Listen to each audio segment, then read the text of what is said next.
I'm going to demonstrate how to put your stitches onto double pointed needles in order to knit in the round.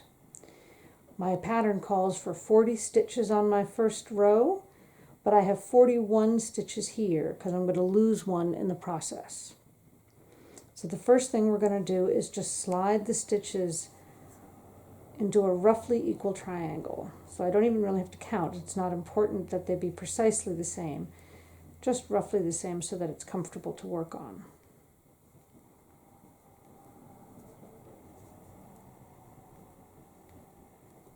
And I feel like that's about right. I'll start with another needle. I'll just leave the first one dangling and keep sliding on here.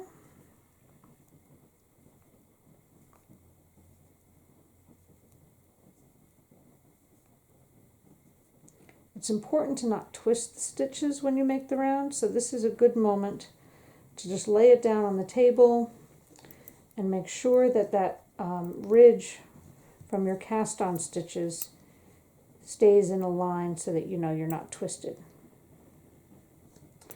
Now we're going to make the join, which I find it easier to sort of stand up on the table here because they're awkward and floppy, but doing the join is going to make it not so floppy anymore. We want to take this first stitch that we cast on and put it on to the last needle, and then we're going to take that last stitch that we cast on, which is loose because it has a tail, and we're going to pull that over the first stitch.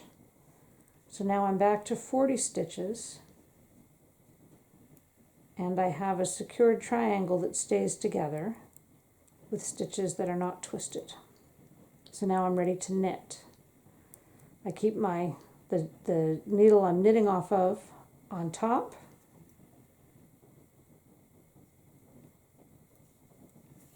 and I keep my working yarn if I can on the outside of the triangle, and then I just begin to knit. People often worry about getting a ladder or having loose stitches between the needles where they join.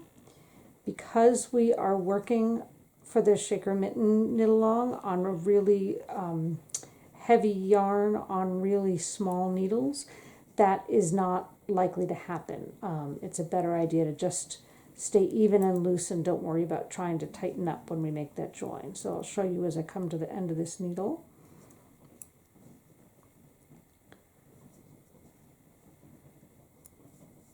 Now I can just turn the triangle. I put this needle back onto the top of my little triangle here and continue to knit.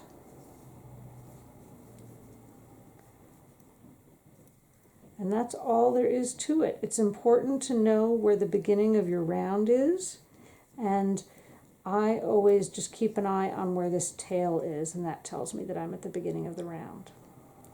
So that is all you need.